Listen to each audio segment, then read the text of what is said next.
నమస్కారం. News vision కు స్వాగతం. ముందుగా వార్తల్లోని ముఖ్యాంశాలు.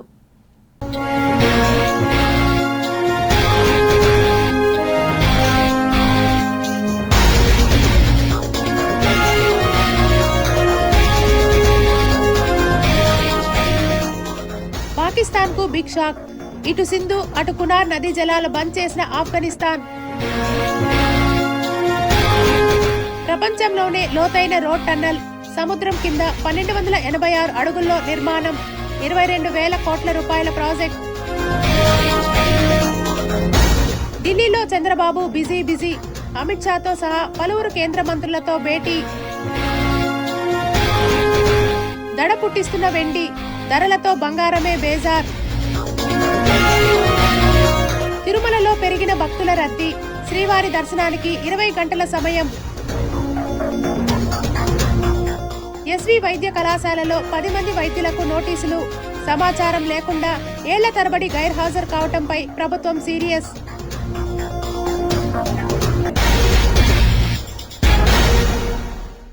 ఆంధ్రప్రదేశ్ ముఖ్యమంత్రి నారా చంద్రబాబు నాయుడు ఢిల్లీలో పలువురు కేంద్ర మంత్రులతో కీలక సమావేశాలు నిర్వహించారు.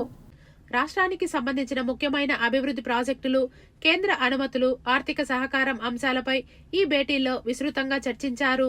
ప్రధానంగా పోలవరం బనకచెర్ల లింక్ ప్రాజెక్టుకు అవసరమైన కేంద్ర అనుమతులు, అలాగే రాష్ట్రంలోని జాతీయ రహదారులతో ఏపీ రాజధాని అమరావతికి రహదారి అనుసంధానం అంశాలపై కేంద్ర ప్రభుత్వంతో సీఎం చంద్రబాబు చర్చించారు. కేంద్ర ఆర్థిక సహకారంతో రాష్ట్రంలో పెండింగ్ లో ఉన్న పలు కీలక ప్రాజెక్టులను వేగంగా పూర్తి చేయాలనే సంకల్పంతో ఈ భేటీలు నిర్వహించారు. ఈ భేటీల ద్వారా రాష్ట్రాభివృద్ధికి సంబంధించిన కీలక నిర్ణయాలు వెలువడే అవకాశముందని రాజకీయ వర్గాలు భావిస్తున్నారు. ఎలాంటి సమాచారం లేకుండా కొన్నేళ్లుగా విధులకు హాజరు కాని ఎస్వి వైద్య కళాశాలకు చెందిన 10 మంది వైద్యులకు డిఎంఈ నుంచి నోటీసులు జారీ చేశారు. ఎస్వి వైద్య కళాశాల అనుసంధానం రుయా ప్రసూతి ఆసుపత్రిలో పనిచేసే కొందరు వైద్యులు కొంతకాలంగా విధులకు హాజరు కావటం లేదు. దీనిపై వివరణ కోరుతూ కళాశాల ప్రిన్సిపల్ నోటీసులు జారీ చేసినా వారి నుండి సమాధానం లేదు. ఈ క్రమంలో రుయా ఆసుపత్రిలోని న్యూరాలజీ విభాగం associate professor doctor G Rajasekhar 16 నెలలు, రేడియోథెరపీ విభాగం associate professor doctor N Arumugam 3 ఏళ్లు, జనరల్ సర్జరీ విభాగం డాక్టర్ అజగముత్తు 2 ఏళ్లు, చిన్నపిల్లల విభాగం డాక్టర్ కె దిలీప్ సత్య 3 ఏళ్లు, పీడియాట్రిక్ విభాగం assistant professor doctor G Sai Prasanna 3 ఏళ్లు, gynaecologist doctor C Manju Yadav 2 ఏళ్లు, నెఫ్రాలజీ విభాగం డాక్టర్ ఎస్ పావని 18 నెలలు, ప్రసూతి ఆసుపత్రికి చెందిన doctor S Vamshipriya, doctor T Tanuja, doctor TM Geethavani 16 నెలలుగా ఎటువంటి సమాచారం లేకుండా విధులకు హాజరు కావటం లేదని గుర్తించి నోటీసులిచ్చారు. వారంలోపు వివరణ ఇవ్వాలని, లేకపోతే తదుపరి చర్యలు తప్పవని ఆ నోటీసుల్లో పేర్కొన్నారు. ఈ ఘటనపై విచారణ చేపట్టిన డిఎంఈకి నివేదిక అందిస్తామని ప్రిన్సిపల్ రవిప్రభు తెలిపారు. ఇవాళ రేపు గోల్డ్ రేటు కొండెక్కి పట్టుకొండి చూద్దామని ఊరిస్తున్నాయి. మిడిల్ క్లాసోడి నెక్స్ట్ ఛాన్స్ ఏంటంటే ఇంకేంటి, వెండి ఒకటేగా. ఏదైనా పండక్కో శుభకార్యానికో సెలబ్రేషన్కో కొనుక్కోవాలంటే వెండి వైపే ఆశగా చూస్తున్నాడు సగటు కస్టమర్. కానీ ఆ వెండి కూడా అంత ఈజీగా దొరకనంటోంది. వెండి ధరల ట్రెండ్ ఎలా ఉందో ఓసారి 25 ఫ్లాష్ బ్యాక్లోకెళ్ళి రేట్లు ఎలా ఉన్నాయో ఓసారి చూద్దాం. 2000వ సంవత్సరంలో వెండి కిలో ధర 7,900 రూపాయలు. 2004లో 10,000 మార్కును క్రాస్ చేసి 11,770కి చేరింది. 2010లో 27,255 రూపాయలు అయింది.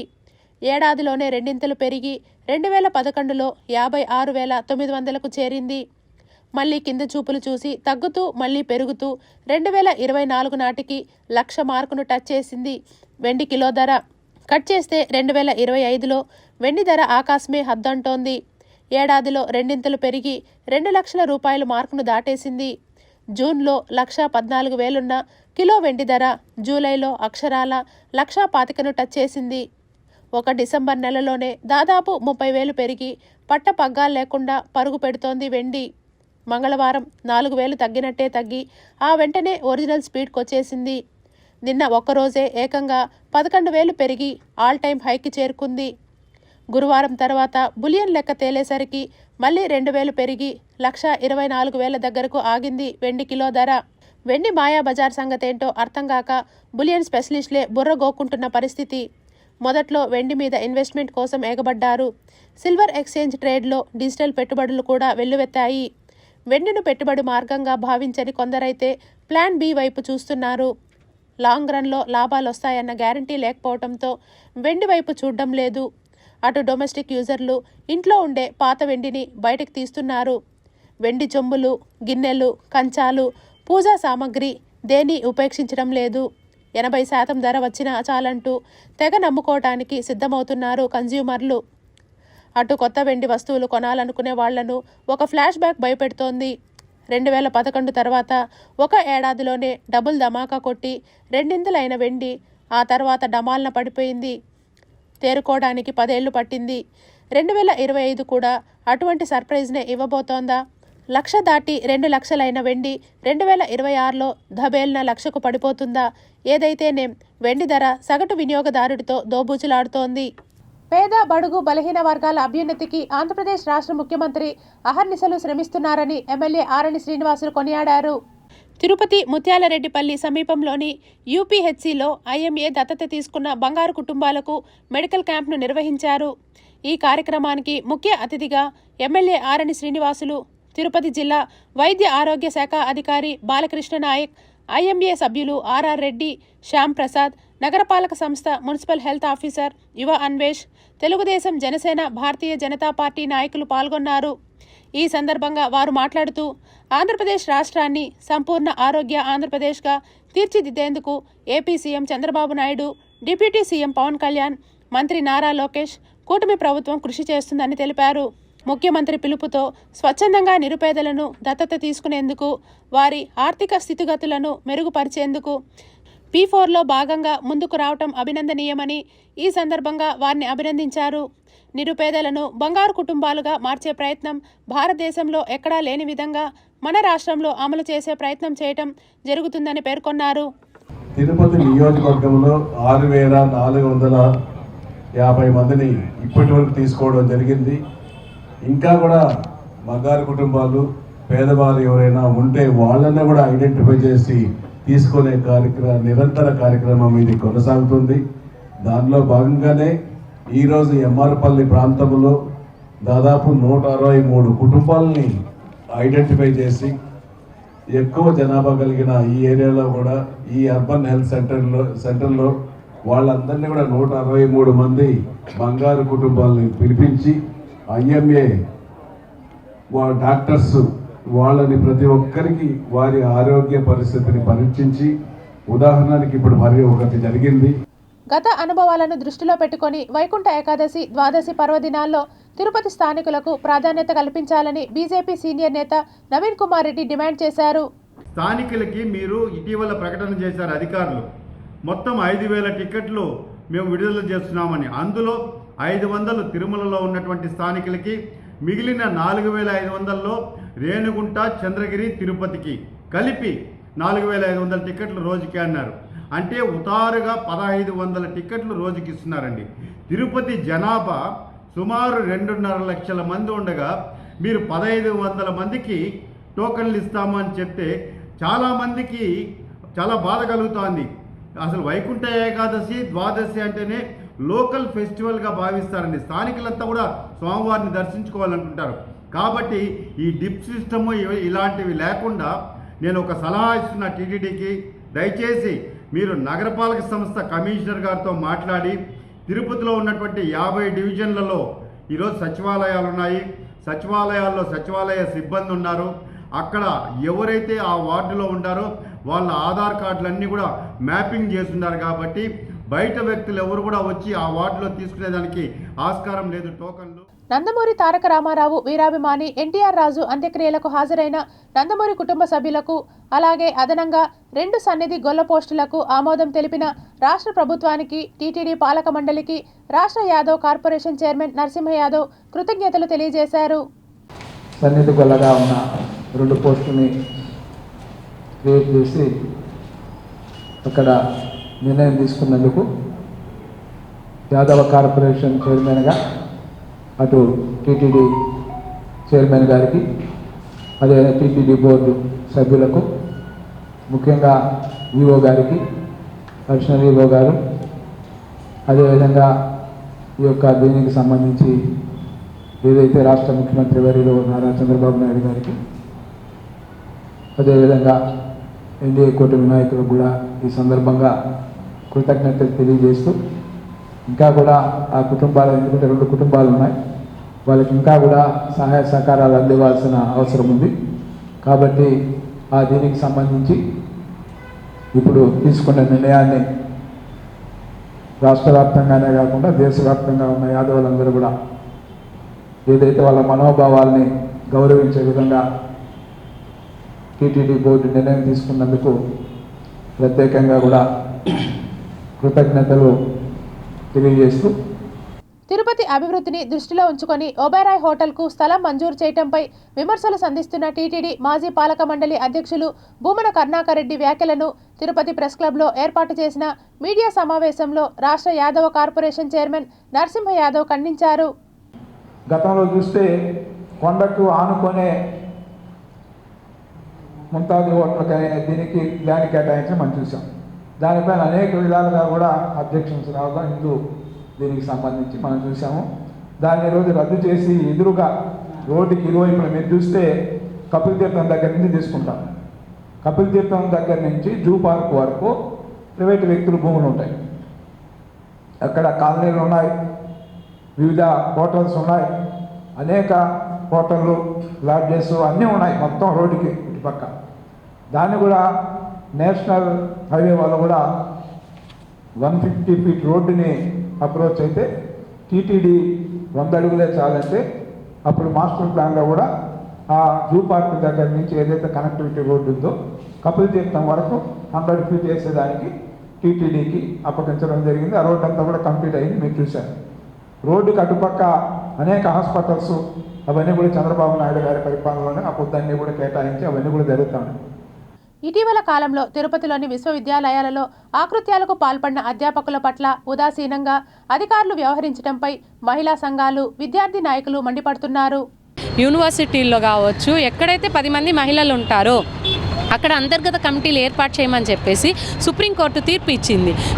ఆ తీర్పుని తుంగలో దొక్కేసి ఈరోజు ఎవ్వరు కూడా ఆ తీర్పుని అమలు చేయట్లేదు, అంతర్గత కమిటీలు ఏర్పాటు చేయట్లేదు. ఒకవేళ ఏర్పాటు చేస్తే అక్కడ ఉన్నటువంటి యూనివర్సిటీలో ఉన్నటువంటి వాళ్ళనే కమిటీలో పెట్టేసి కమిటీ వేసేసామమ్మా అనిపించుకుంటున్నారు.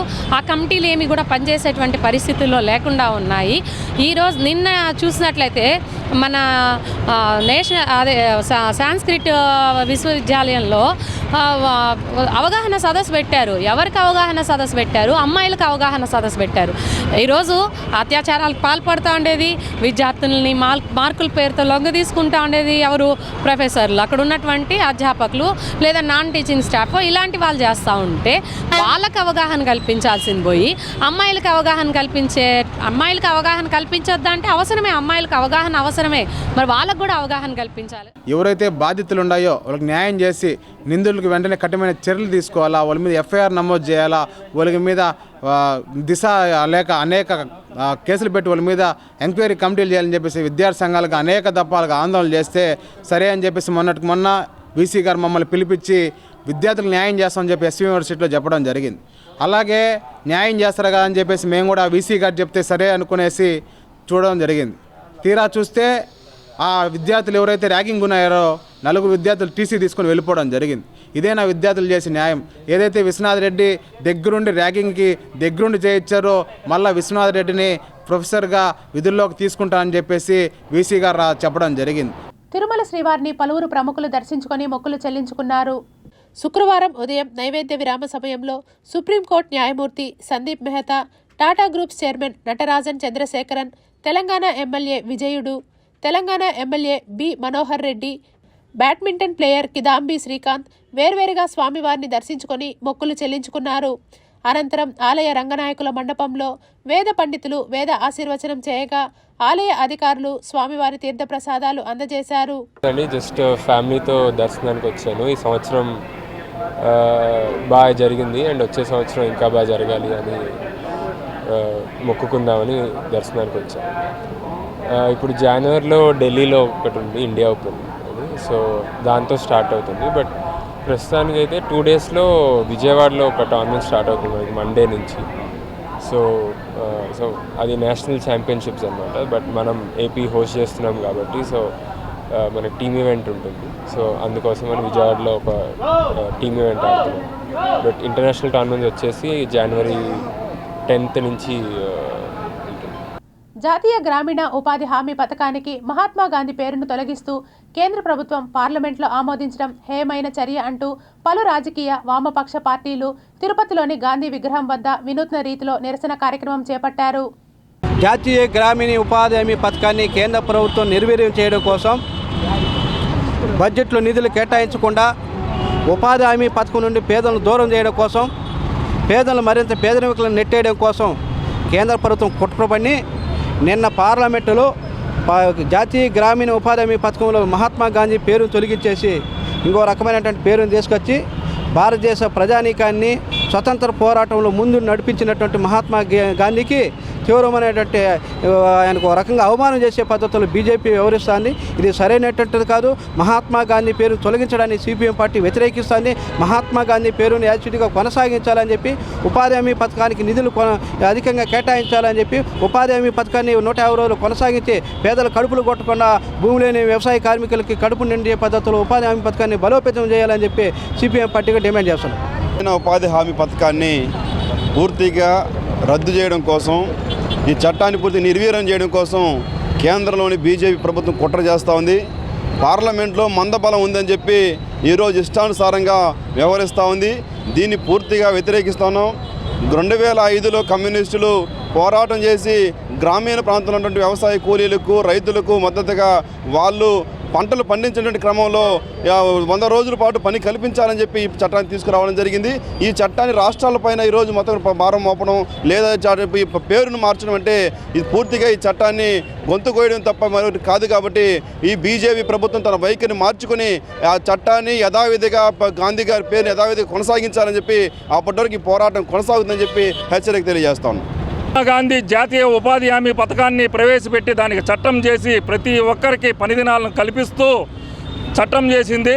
కానీ ఈరోజు యూపీఏ ప్రభుత్వం వాళ్ళ మెహర్బానీ కోసం విబిజీ రామ్జీ అనే కొత్త చట్టాన్ని ప్రవేశపెట్టి నిన్న ముజువాని ఓటుతో వాళ్ళు ఆమోదం తెలుపుకున్నారు.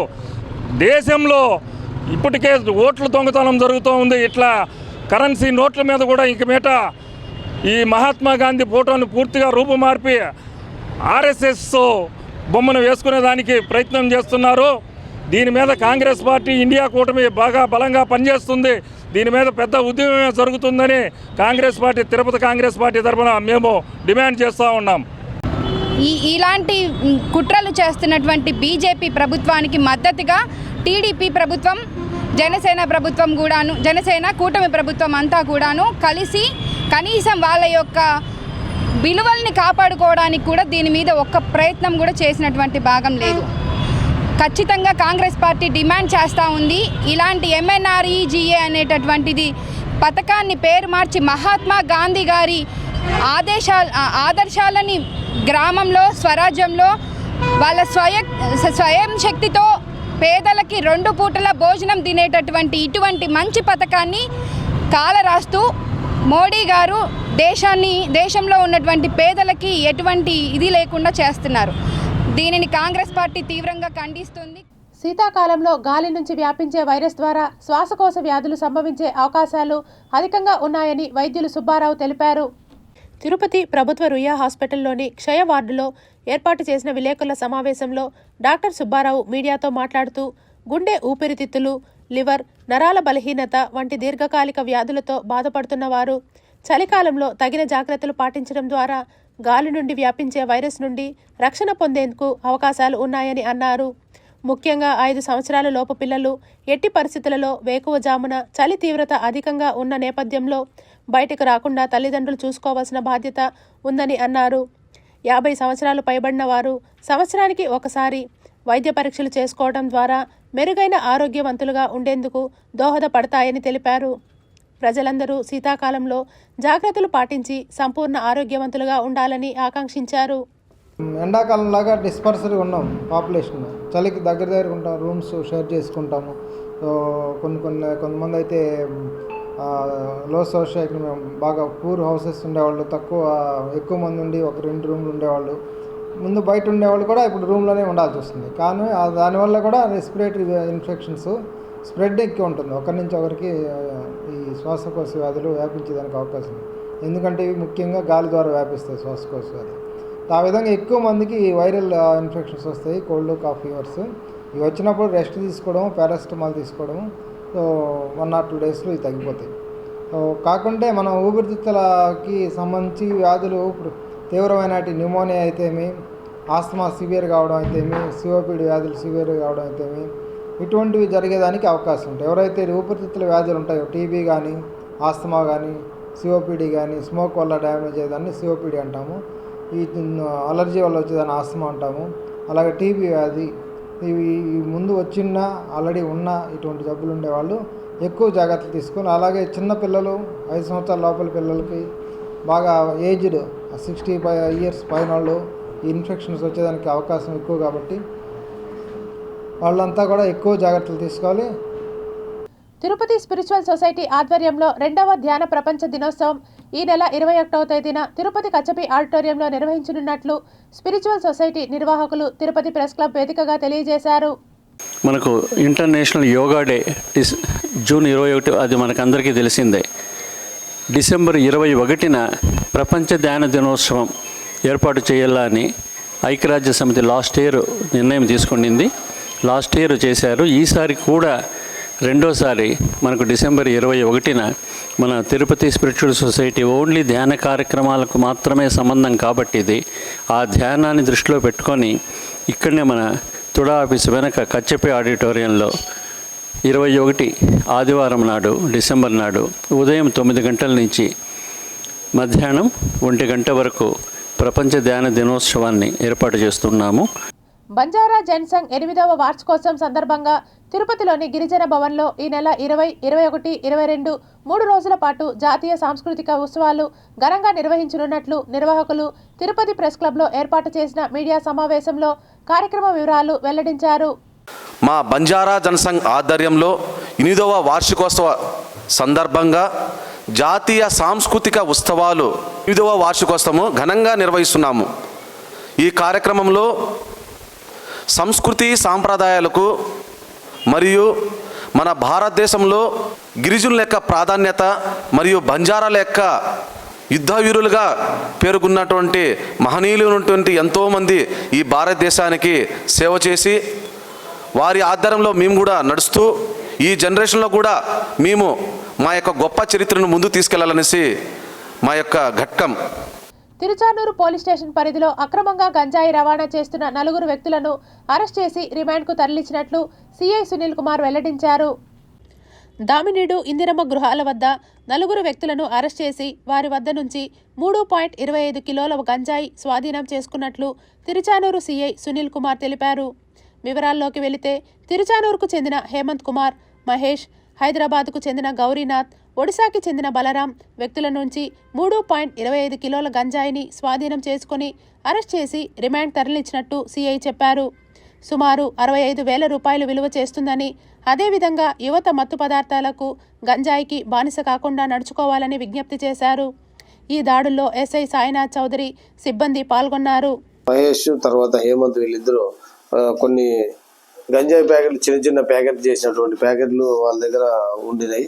అందులో వాళ్ళని సీజ్ చేసుకొని అక్కడ నుంచి వాళ్ళు మీకు ఎలా వచ్చింది గంజాయి అని చెప్పడంతో దాన్ని ఒరిస్సా నుంచి వచ్చినటువంటి బలరాం, తర్వాత హైదరాబాద్ నుంచి వచ్చిన తర్వాత గౌరీనాథ్ అలియాస్ సంజయ్ అనే తను తెచ్చి అమ్మినారని చెప్పడంతో వారిని అరెస్ట్ చేసి వారి ద్వారా మళ్ళీ వెళ్ళి పక్కన ఉన్నటువంటి ఈ బలరాం తర్వాత సంజయ్ని అరెస్ట్ చేయడం జరిగింది. వాళ్ళ 4 కూడా అరెస్ట్ చేయగా వాళ్ళ దగ్గర ఉన్నటువంటి మొత్తం గంజాయి 3.2 కిలోలు గంజాయి దొరికింది. ఆ గంజాయిని సీజ్ చేసి రెవెన్యూ అఫీషియల్స్ సమక్షంలో సీజ్ చేసి వాటిని స్టేషన్ తీసుకొని వచ్చి కేసు నమోదు చేసి నిన్నటి దినము రిమాండ్ చేయడం జరిగింది. తిరుమల శ్రీ వెంకటేశ్వర హైస్కూల్లో ఇస్కాన్ టెంపుల్ సిబ్బంది 9, 10వ తరగతి పిల్లలకి భగవద్గీత పుస్తకాలు పంపిణీ చేయడం జరిగింది. శుక్రవారం సాయంకాలం శ్రీ వెంకటేశ్వర హైస్కూల్ నందు ఇస్కాన్ సిబ్బంది పాల్గొని ముందుగా విద్యార్థుల దగ్గర శ్రీకృష్ణ శ్లోకాలు పఠించి ఆ తర్వాత విద్యార్థులకు భగవద్గీత ఎందుకు చదవాలి, భగవద్గీత చదవటం వల్ల వచ్చే ఉపయోగం వాళ్ళకి వివరించి విద్యార్థులకు భగవద్గీతను పంచడం జరిగింది. ఈ కార్యక్రమంలో ఇస్కాన్ సిబ్బంది మరియు Sri Venkateswara high school head master Kishan, పాఠశాల ఉపాధ్యాయులు తదితరులు పాల్గొన్నారు. హరే కృష్ణ హరే సుతం దేవం కంసచాణూర మర్దనం దేవకీ పరమానందం కృష్ణం వందే జగత్. A good book is a good friend అంటారు. ఒక మంచి పుస్తకం మంచి స్నేహితుడు అంటారు. ఈ ప్రపంచంలో భగవద్గీత కన్నా మంచి పుస్తకం ఏముంది అంటే, ఈ ప్రపంచంలో భగవద్గీత కన్నా మంచి స్నేహితుడు ఎవరున్నారు అంటే, భగవద్గీత ఒక స్నేహితుడిలాగా మనకు దగ్గరుండి గైడ్ చేస్తుంది, దిశానిర్దేశం చేస్తుంది. తప్పేది, ఒప్పేది, మంచిదారేది, చెడ్డదారేది, ఈ వివేకాన్ని పెంచుతుంది. మనం చేసేటువంటి పనుల్లో, అది ఉద్యోగమో, వ్యాపారమో, ఇంటి పనో, వంట పనో, చదువులో ఏమైనా కానీ వాటన్నిటిలో కూడా పర్ఫెక్షన్, పరిపూర్ణతనిస్తుంది. వీటన్నిటికీ కూడా మూలమైనటువంటి వ్యక్తిత్వ విలువలు మనలో పెంచుతుంది. వీటన్నిటితో పాటుగా పుట్టిన ఈ భారతదేశం యొక్క రుణం ఎవడైనా తీసుకోవాలనుకుంటే ఈ భారతదేశానికి భగవంతుడు అత్యంత ప్రేమతో, అత్యంత దయతో ఇచ్చినటువంటి భగవద్గీతను చదవాలి.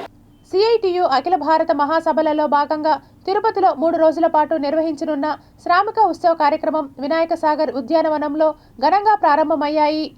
కార్మికుల్లో ఉన్నటువంటి వాళ్ళ యొక్క కళల్ని వెలికి తీయడానికి ఈరోజు తిరుపతి శ్రామిక ఉత్సవ పేరుతో ఈ జిల్లాలో 3 రోజుల పాటు, ఈరోజు, రేపు, ఎల్లుండి 3 రోజుల పాటు అనేక జానపద నృత్యాలు, అలాగే వివిధ రకాలైనటువంటి దేశభక్తి, అభ్యుదయ కార్మిక గీతాలు, అనేక రకాలైనటువంటి వివిధ నాటికలతో ఈ 3 రోజులు వినాయక సాగర్ నందు ఇక్కడ ఉన్నటువంటి ప్రజల్ని, కార్మికుల్ని అలరించబోతున్నారు. ఈ తిరుపతిలో ఉన్నటువంటి అన్ని ప్రాంతాల్లో ఉన్నటువంటి కార్మికులందరూ కూడా ఈ యొక్క కార్యక్రమంలో పాల్గొని విజయవంతం చేయాలని చెప్పేసి విజ్ఞప్తి చేస్తున్నాం. కండక్టర్ నుంచి కలెక్టర్ దాకా అందరూ కూడా, ప్రతి మున్సిపాలిటీ వాళ్ళు కావచ్చు, ఆర్టీసీ వాళ్ళు కావచ్చు, టీటీడీ వాళ్ళు కావచ్చు, అందరూ కూడా ప్రతి ఒక్కరికి ఒకరిలోన చక్కని ప్రతిభ ఉంటుంది, ప్రత్యేకమైనటువంటి ప్రతిభ ఉంటుంది. ఆ ప్రతిభని మనం వెలికి తీయాలన్న ఉద్దేశంతో విద్యార్థులు కావచ్చు, మరొకరు కావచ్చు, వాళ్ళకి చక్కని స్టేజీ దొరకపోవచ్చు. అందువల్ల ఏమిటంటే వాళ్ళ కోసము ఈ చక్కని వేదికని మన సిఈటి వాళ్ళు ఏర్పాటు చేశారు. రాష్ట్రంలోని మహిళల స్వేచ్ఛ, సమానత్వం, సంక్షేమం, సాధికారతే లక్ష్యంగా ఆంధ్రప్రదేశ్ మహిళా సమైక్య తిరుపతి నగర 10వ మహాసభలను తిరుపతి బైరాగపట్టణంలోని గంధమనేని శివయ్య భవన్లో ఘనంగా నిర్వహించారు. ప్రధానంగా ఈరోజు మద్యం ఏరులై పారుతుంది. మద్యాన్ని నిషేధించాలి. దానివల్ల అనేక రకమైనటువంటి రుగ్మతులు కానివ్వండి, దాడులు కానివ్వండి, అత్యాచారాలు ఇవన్నీ జరుగుతున్నాయి. కాబట్టి మద్య నిషేధం కోసం కూడా మహిళా సమైక్య పెద్ద ఎత్తున పోరాటం చేసింది. కేంద్ర రాష్ట్ర ప్రభుత్వాలు దీన్ని కూడా దృష్టిలో పెట్టుకోవాలి. మొన్న మనం చూసుకున్నట్లయితే నెల్లూరు జిల్లాలో గాంజా విపరీతంగా విచ్చలవిడిగా అమ్ముతున్నటువంటి పరిస్థితుల్లో గాంజా మీద కానివ్వండి, మాదక ద్రవ్యాల మీద కూడా ఉక్కుపాదం పెట్టాలని చెప్పేసి దానివల్ల యువకులు పాడైపోతున్నారు. ఈరోజు ఎవరు నేరం చేసిన వాళ్ళని కూడా మనం మాట్లాడి వాళ్ళని కౌన్సిలింగ్ చేసినట్లయితే తాగినటువంటి మైకంలో తప్పు చేశాడు, లేకపోతే చాలా మంచోడని చెప్తున్నారు. కాబట్టి మాదక ద్రవ్యాల మీద ఉక్కుపాదం మోపాలి. ఈరోజు అత్యాచారాలకి, దాడులకి గురవుతున్నటువంటి వాళ్ళని ఎవరైతే బాధ్యులుగా ఉన్నారో వాళ్ళు కఠినంగా శిక్షించాలి. ఈరోజు డబ్బున్న వారి చేతుల్లో చుట్టాలుగా మారిపోయినటువంటి పరిస్థితులను కూడా పక్కన పెట్టాలని చెప్పేసి ఆంధ్రప్రదేశ్ మహిళా సమైక్య తెలియజేస్తూ ఉన్నాం. ఈరోజు చూస్తూ ఉన్నాము, దిశ, నిర్భయ, పోక్సో ఈ చట్టాలన్నీ ఉన్నాయే కానీ ఈరోజు మహిళలకు మట్టుకు న్యాయం జరగడం లేదు. అదేవిధంగా ఈరోజు మద్యం విచ్చలవిడిగా పెరిగిపోతూ ఉంది. అదేవిధంగా ఈరోజు అత్యధికంగా నిత్యావసర సరుకుల రేట్లు పెరుగుతూనే ఉన్నాయి. దీనిపైన మహిళా సంఘంగా ఈరోజు మేము మహాసభల్లో పెద్ద ఎత్తున మంచిగా నిర్ణయం తీసుకొని ఈ సమస్యల మీద కూడా మేము పోరాటం చేస్తున్నామని తెలియజేస్తున్నాం. తిరుపతి పెద్దకాపు వీధిలోని పురాతనమైన శ్రీరామ భజన మందిరంలో పవిత్రమైన ధనుర్మాసంలో మహావిష్ణువును స్తుతిస్తూ భజన కార్యక్రమం నిర్వహించడం ఎంతో పుణ్యఫలమని విశ్రాంత ఉపాధ్యాయులు డాక్టర్ విద్వాన్ కస్ప పద్మనాభం అన్నారు. ధనుర్మాసం పండగ నెల స్టార్ట్ అయింది. దానిలో భాగంగానే ప్రతిరోజు పెద్దకాపు వీధి రామ భజన మందిరంలో ఉదయం 5 నుంచే స్వామివారికి ప్రత్యేక అభిషేక పూజలు చేసి 5 నుంచి 7:30, 8 వరకు భజన కళాకారులు దాదాపు 30 సంవత్సరాలుగా ఈ భజన కళాకారులు ఈ పురాతన ఆలయంలో ఈ ధనుర్మాసంలో భజనలు చేస్తున్నారు. అలాగే ప్రతి శనివారం కూడా సాయంత్రం భజనలు చేస్తున్నారు. ఇది ప్రాచీనమైన ఆలయము. ఈ ధనుర్మాసంలో ప్రతి ఒక్కరూ వచ్చి ఇక్కడ స్వామివారిని దర్శించుకుంటే అన్ని శుభాలే జరుగుతాయి. భోగి పండుగ వరకు ఈ ధనుర్మాస పూజలు ఉంటుంది. ప్రతి ఒక్కరూ వచ్చి పాల్గొనండి, స్వామివారి ఆశీస్సులు పొందండి, అందరూ సుఖ సంతోషాలతో జీవించాలని కోరుకుంటూ ఈ ధనుర్మాసంలో మా విష్ణుమూర్తి యోగ నిద్రలో నుంచి లేడవే ముఖ్య కారణము. అందువలన ఈరోజు చాలా ముఖ్యమైన దినము. మా ఈ కాపువేది భజన మందిరము చాలా పురాతనమైనది. ఇక్కడ భజనలు చేయడానికి నేను వచ్చాను. నాకు అదృష్టంగా భావించి Tirupati bullion gold jewellery and silver merchants association సమాచారం మేరకు తిరుపతి లోకల్ బులియన్ మార్కెట్లో బంగారం వెండి ధరలు ఇలా ఉంటాయి. 24 క్యారెట్ల బంగారం 10 గ్రాముల ధర 1,36,670 రూపాయలు. 22 క్యారెట్ల బంగారం 1 గ్రాము ధర 12,347 రూపాయలు. వెండి 1 కేజీ ధర 2,05,700 రూపాయలు. రీటైల్ వెండి 1 గ్రాము ధర 210 రూపాయల 70 పైసలుగా ఉంటుంది. వార్తలు ముగించే ముందు ముఖ్యాంశాలు మరోసారి.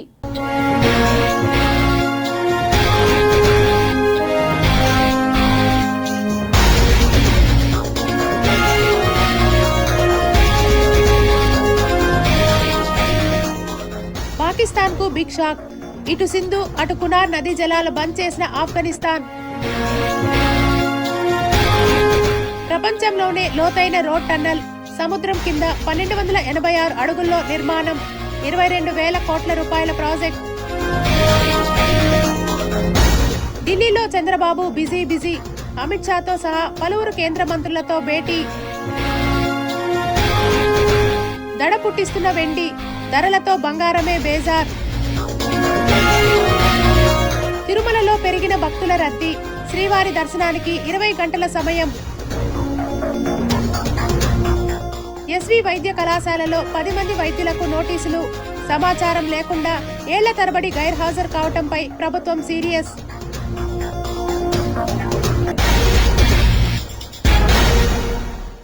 ఈ వార్తలు ఇంతటితో సమాప్తం. సమగ్ర సమాచారంతో న్యూస్ విజన్లో మళ్ళీ కలుద్దాం.